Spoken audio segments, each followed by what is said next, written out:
ജയ് Mohanji ഗുരുപാദയുടെ experience sharing വീഡിയോയിലേക്ക് എല്ലാവർക്കും സ്വാഗതം. ഇതെൻ്റെ ഒരു ആസ്ട്രൽ ട്രാവൽ എക്സ്പീരിയൻസ് ആണ്. കഴിഞ്ഞ വർഷം മാർച്ചിൽ ചിത്ര ചേച്ചി ഇൻവേർട്ടഡ് പിരമിഡ് മെഡിറ്റേഷൻ 21 ദിവസം ചെയ്യിപ്പിച്ചിട്ടുണ്ടായിരുന്നു. അതിൻ്റെ രണ്ടാമത്തെ ദിവസം തന്നെ ആ മെഡിറ്റേഷൻ്റെ അവസാനം ഞാനൊരു പെട്ടെന്നൊരു സൈലൻസിലേക്ക് പോയതായിട്ട് എനിക്ക് തോന്നി. അതായത് പെട്ടെന്ന് ഉറങ്ങി വീണ പോലാണ് എനിക്ക് തോന്നിയത്. പക്ഷെ ഞാൻ ഉറങ്ങുകയല്ല. ഞാൻ ആലോചിച്ചപ്പോൾ ഞാൻ ചേച്ചി പറയുന്നതൊക്കെ കേൾക്കുന്നുണ്ട്, വ്യക്തമായിട്ട് കേൾക്കുന്നുണ്ട്. അപ്പോൾ തന്നെ എൻ്റെ ഉച്ചിയിൽ തലയുടെ നടുക്കായിട്ട് ഭയങ്കരമായിട്ടുള്ള ഒരു പൊള്ളുന്ന പോലെയുള്ള ഒരു തോന്നലും ഉണ്ടായി. അപ്പോഴേക്കും മെഡിറ്റേഷനൊക്കെ കഴിഞ്ഞു. പക്ഷേ അത് കഴിഞ്ഞ് എഴുന്നേറ്റപ്പോഴേക്കും എനിക്ക് ആരോടും ഒന്നും സംസാരിക്കാനൊന്നും തോന്നുന്നില്ല. മിണ്ടാതെ എവിടെയെങ്കിലും മിണ്ടാതിരിക്കണം. എന്നാൽ ഉറക്കമല്ല, ഉറക്കക്ഷീണമല്ല. ഇത് മിണ്ടാതെ എവിടെയെങ്കിലും ഒന്ന് ഇരുന്നാൽ മതി. ഒരു കാര്യവും ചെയ്യാനൊന്നും ഒന്നിലും അങ്ങ് ഇൻവോൾവ് ആവാനൊന്നും തോന്നുന്നില്ല. അങ്ങനത്തെ ഒരവസ്ഥയായിരുന്നു. പക്ഷേ എങ്ങനെയൊക്കെയോ പണിയൊക്കെ തീർത്തു കിടന്ന് ഉറങ്ങിയെങ്കിലും ഒരു 3 മണിക്കൂറൊക്കെ ആയപ്പോൾ ഞാൻ ഉണർന്നു. പിറ്റേ ദിവസം രാവിലെ എഴുന്നേറ്റപ്പോൾ എനിക്കൊരു തലേ ദിവസമായിട്ടൊരു കണ്ടിന്യൂവേഷൻ നഷ്ടപ്പെട്ടതായിട്ടാണ് തോന്നിയത്.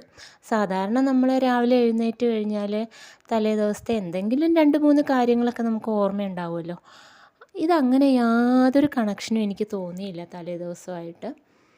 അതുകൂടാതെ എനിക്ക് ബാലൻസ് തെറ്റുന്നുണ്ടായിരുന്നു. തലയിൽ ഇടയ്ക്കിടയ്ക്ക് പൊള്ളുന്നത് പോലെ ഫീൽ ചെയ്യുന്നുണ്ടായിരുന്നു. അതുപോലെ തന്നെ ഞാനൊരു പ്രകാശമായിട്ടാണ് എനിക്ക് തോന്നിയത്. എനിക്ക് ഭയം എന്ന് പറയുന്നതിൻ്റെ ഒരു കണിക പോലും എന്നിൽ ഇല്ലാത്തതായിട്ടാണ് എനിക്ക് ഫീൽ ചെയ്തത്. വല്ലാത്ത ക്ഷീണവും ഉണ്ടായിരുന്നു. അങ്ങനെ 2-3 ദിവസം അങ്ങനെ കടന്നുപോയി. 3 ദിവസം കഴിഞ്ഞപ്പോഴേക്കും ഞാൻ നോർമലായതായിട്ട് എനിക്ക് തോന്നി. പക്ഷേ എനിക്ക് എൻ്റെ ഉള്ളിലേക്ക് ആരോ എന്നെ ഉള്ളിലേക്ക് വിളിക്കുന്ന പോലെ എനിക്ക് തോന്നുകയാണ്. എനിക്ക് എൻ്റെ ഉള്ളിലേക്ക് ഒരു പുതിയ ലോകം തുറന്നു വന്നതായിട്ട് ഫീൽ ചെയ്തു. എനിക്ക് ഉള്ളിലേക്ക് പോകണം, എന്നെ ആരോ കാര്യമായിട്ട് അവിടുന്ന് വിളിക്കുന്നുണ്ട്, അങ്ങനെ ഒരു ഫീലിംഗ് ആയിരുന്നു. പക്ഷേ പണിയൊക്കെ കഴിഞ്ഞു. ഞാൻ 1-2 കാര്യങ്ങൾ, ഷോപ്പിൽ പോകണം, അങ്ങനത്തെ കാര്യങ്ങളൊക്കെ ഉണ്ട്. അപ്പോൾ ഞാൻ അതൊക്കെ കഴിഞ്ഞിട്ട് വരാം എന്ന് ഞാൻ എൻ്റെ ഉള്ളിലേക്ക് പറയുന്നുണ്ട്. എന്നെ ആരോ അവിടെ നിന്ന് അതിനെ അനുവദിക്കുന്നുണ്ട്. ഓക്കെ, അങ്ങനെ ആവട്ടെ എന്ന് പറയുന്നുണ്ട്. അതൊക്കെ ഞാൻ അറിയുന്നുണ്ട്. അതൊക്കെ കഴിഞ്ഞ് എങ്ങനെ ഉള്ളിലേക്ക് പോകേണ്ടത് എന്ന് വിചാരിച്ച് ഞാനിങ്ങനെ വെറുതെ ഇരുന്നു. എന്തെങ്കിലും മെഡിറ്റേഷനൊക്കെ ആണോ ചെയ്യേണ്ടത് ഒന്നും അറിയില്ല. അപ്പം മെഡിറ്റേഷനാണോ ചെയ്യേണ്ടതെന്ന് ഞാൻ എന്നോട് തന്നെ ചോദിച്ചപ്പോൾ അല്ല എന്നുള്ള ഉത്തരമാണ് കിട്ടിയത്. പിന്നെ ഞാൻ വെറുതെ കണ്ണുകൾ അടച്ച് കസേരയിൽ എങ്ങനെ ഇരുന്നു. ഇരുന്നപ്പോഴേക്കും ഞാൻ എൻ്റെ ഉള്ളിലെ ലോകത്തിലെത്തി. ആ ലോകത്തിൻ്റെ വാതിൽക്കൽ ഞാനിങ്ങനെ നിൽക്കുകയാണ്. അവിടെ മുഴുവൻ ഇരുട്ടാണ്. എനിക്ക് പേടിയാവുന്നുണ്ട് ആ ഇരുട്ട് കാണുമ്പോൾ. പക്ഷേ എന്തോ എൻ്റെ ഗുരു വരും എന്ന് എൻ്റെ മനസ്സ് പറഞ്ഞുകൊണ്ടേയിരുന്നു. അങ്ങനെ ഞാൻ അവിടെ തന്നെ കാത്തു നിന്നു. ഒരു കുറച്ച് സമയം കഴിഞ്ഞപ്പോഴേക്കും മോഹൻജി വന്നു. മോഹൻജി വന്നപ്പോഴേക്കും അവിടെ മൊത്തം പ്രകാശമായിട്ട് മാറി. ആ പ്രകാശം കണ്ടതോടുകൂടെ എനിക്ക് സന്തോഷമായി. എൻ്റെ ആ ഒരു പേടിയൊക്കെ മാറി അന്നേരം. അങ്ങനെ മോഹൻജി വന്നു, എൻ്റെ കൈ പിടിച്ചു. ഇവിടെ ഞാനാണെങ്കിൽ ഒരു 5 വയസ്സുള്ള ഒരു കൊച്ചുകുട്ടിയായിട്ടാണ് എന്നെ തന്നെ കാണുന്നത്.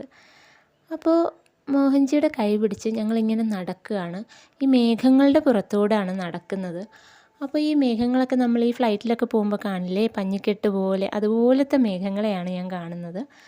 അപ്പോൾ ഞാൻ മോഹൻജിയുടെ കൈ പിടിച്ച്, കൊച്ചുകുട്ടിയല്ലേ, ചാടിച്ചാടിയാണ് ഞാൻ നടക്കുന്നത്. ഒരു പിങ്ക് ഫ്രോക്കൊക്കെ ഇട്ടിട്ടുണ്ട്. അങ്ങനെ പോകുമ്പോൾ ഞാൻ മോഹൻജിയോട് ചോദിച്ചു, നമ്മൾ എങ്ങോട്ടാണ് പോകുന്നതെന്ന് ചോദിച്ചു. അപ്പോൾ മോഹൻജി വാത്സല്യത്തോടെ പറഞ്ഞു, നടക്ക്, കാണാമെന്ന് പറഞ്ഞു. ആ സമയത്ത് നമ്മൾ സംസാരിക്കുന്നത് നമ്മുടെ വാഗൊണ്ട് സംസാരിക്കുന്നതല്ല, അതൊരു ഹൃദയ സംഭാഷണം പോലാണ്. എൻ്റെ ആ ചിന്ത തന്നെ ഒരു സൗണ്ട് പോലെ കേൾക്കുകയാണ്. അങ്ങനെയാണ് അത് സംസാരിക്കുന്നത്. അങ്ങനെ ഞങ്ങൾ കുറച്ച് ദൂരം നടന്നു കഴിഞ്ഞപ്പോഴേക്കും ദൂരെ ഒരു വലിയ ഗോളം കണ്ടു. ഒരു വെളുത്ത ചന്ദ്രനെ പോലെയുള്ള ഒരു കൂൾ ലൈറ്റാണ് അതിൽ നിന്ന് പുറത്ത് വരുന്നത്. ബ്രൈറ്റ് ലൈറ്റാണ് അത്. പക്ഷേ സൂര്യനെപ്പോലെ തീക്ഷ്ണമായ മഞ്ഞ വെളിച്ചമല്ല അതിൽ നിന്ന് വരുന്നത്. അപ്പോൾ അങ്ങനെ ഒരു ഗോളത്തെ കണ്ടു. അങ്ങനെ നമ്മൾ കുറച്ചുകൂടെ നടന്ന് ആ ഗോളത്തിന് മുന്നിൽ പോയി നിന്നു. അപ്പോൾ മോഹൻജി പറഞ്ഞു, ഇതാണ് നമ്മുടെ പിതാവ്, ഇനിയും അടുത്തേക്ക് പോകാൻ നീ ആയിട്ടില്ല എന്നും പറഞ്ഞു എന്നോട്. അങ്ങനെ ഞങ്ങൾ രണ്ടുപേരും കൂടെ അവിടെ കുറച്ച് നേരം കൂടെ നോക്കി നിന്നിട്ട് തിരിച്ചു പോന്നു. മോഹൻജി എന്നെ ഈ ലോകത്തിൻ്റെ വാതിലിലേക്ക് ആക്കിയിട്ട് പോയി. ഇത് കഴിഞ്ഞ് ഞാൻ എൻ്റെ ശരീരത്തിൽ ഉണർന്നപ്പോൾ എൻ്റെ കണ്ണുകൾ നനഞ്ഞിരുന്നു, തൊണ്ട ഇടറിയിരുന്നു. ഒരു പ്രത്യേക ആസ്ട്രൽ ട്രാവൽ അനുഭവം തന്നെയായിരുന്നു ഇത്. ഈ അനുഭവത്തിന് ശേഷം മൈത്രിക്ക് അപ്ലൈ ചെയ്യണമെന്ന തീവ്രമായ ഒരു തോന്നലാണ് എനിക്ക് വന്നത്. അപ്പോൾ ഞാൻ ആലോചിച്ചു, ഞാനാകെ മോഹൻജിയെ പരിചയപ്പെട്ടിട്ട് 1.5 വർഷം ആയിട്ടേ ഉള്ളൂ. ഈ മൈത്രി എന്നൊക്കെ പറയുമ്പോൾ അത് വലിയ കുറേ വർഷങ്ങളൊക്കെ ആയിട്ട് മോഹൻജിയായിട്ട് കണക്റ്റഡ് ആയിട്ടുള്ളവർക്കുള്ളതല്ലേ, എനിക്കെന്ത് അർഹതയാണുള്ളത് എന്നൊക്കെ ഞാൻ ചിന്തിച്ചു. പക്ഷേ ഞാൻ അതിനെപ്പറ്റിയൊക്കെ അന്വേഷിച്ചെങ്കിലും അതെടുത്തവരൊക്കെ കുറേ എന്നെക്കാട്ടിയും എന്തായാലും ഒരുപാട് വർഷങ്ങൾ മോഹൻജിയെ പരിചയമുള്ളവരും ഒക്കെ തന്നെയായിരുന്നു, ഒരുപാട് സേവ ചെയ്തിട്ടുള്ളവരും ഒക്കെ തന്നെയായിരുന്നു. പക്ഷേ എൻ്റെ തീവ്രമായ ആ തോന്നൽ കാരണം ഞാൻ മൈത്രിക്ക് അപ്ലൈ ചെയ്തു. പക്ഷേ ഒരാഴ്ച കഴിഞ്ഞപ്പോഴേക്കും റിപ്ലൈ മെയിൽ വന്നു, യു ആർ റിജക്റ്റഡ് എന്ന് പറഞ്ഞ് മെയിൽ വന്നു. മോഹൻജിയായിട്ട് കണക്ഷൻ കൂട്ടാനുള്ള കാര്യങ്ങൾ, ഒരുപാട് കാര്യങ്ങൾ അവർ പറയുന്നുണ്ട്, അതൊക്കെ ചെയ്യണമെന്ന് പറഞ്ഞു. അപ്പോൾ തന്നെ ഞാൻ ഇൻസ്റ്റാഗ്രാം എന്തോ പെട്ടെന്നങ്ങ് എടുത്തപ്പോൾ ബാബയുടെ ഒരു മെസ്സേജ് കിടക്കുന്നത് കണ്ടു. You are rejected because of your doubt about the connection എന്ന്. എനിക്കുണ്ടായ ആ തോന്നലിനെ ഞാൻ സംശയിച്ചു. ശരിക്കും അത് മോഹൻജി തോന്നിച്ചത് തന്നെയാണ്. എൻ്റെ ആ ശക്തമായ തോന്നലിനെ ഞാൻ സംശയിച്ചത് കാരണമാണ് ഞാൻ അന്നേരം റിജക്റ്റഡ് ആയത് എന്നുള്ള ഒരു മെസ്സേജാണ് എനിക്ക് അന്നേരം കിട്ടിയത്. എന്തായാലും ഞാൻ 1 വർഷം കഴിഞ്ഞിട്ട് വീണ്ടും മൈത്രിക്ക് അപ്ലൈ ചെയ്തു. അവർ പറഞ്ഞ പോലെ കണക്ഷൻ കൂട്ടാനുള്ള കാര്യങ്ങളും ഒക്കെ ചെയ്തു. അങ്ങനെ മൈത്രിക്ക് എനിക്ക് അപ്രൂവൽ കിട്ടി. അങ്ങനെ 41 ദിവസത്തെ സാധന ചെയ്ത് ഇപ്പോൾ മൈത്രി പ്രാക്ടീഷണറായി എന്ന ഒരു സന്തോഷ വാർത്ത കൂടി നിങ്ങളെ അറിയിക്കുകയാണ്. ഗുരുവുമായിട്ടുള്ള കണക്ഷൻ മുൻ ജന്മങ്ങളിലേ ഉള്ളതാണ്. ഈ ജന്മത്തിൽ നമ്മൾ 1 വർഷമായിട്ടുള്ളൂ കണ്ടിട്ട്, 2 വർഷമായിട്ടുള്ളൂ കണ്ടിട്ട് എന്നൊക്കെ പറയുന്നതിൽ അർത്ഥമില്ല. ആ കണക്ഷൻ മുൻ ജന്മങ്ങളിലേ ഉള്ളതാണ്. അപ്പോൾ ആ കണക്ഷനെ നമ്മൾ ഒരിക്കലും ഡൗട്ട് ചെയ്യരുത്, മറ്റുള്ളവരുമായിട്ട് കമ്പയർ ചെയ്യാനും നിൽക്കരുതെന്നാണ് ഈ അനുഭവത്തിലൂടെ എനിക്ക് മനസ്സിലായത്.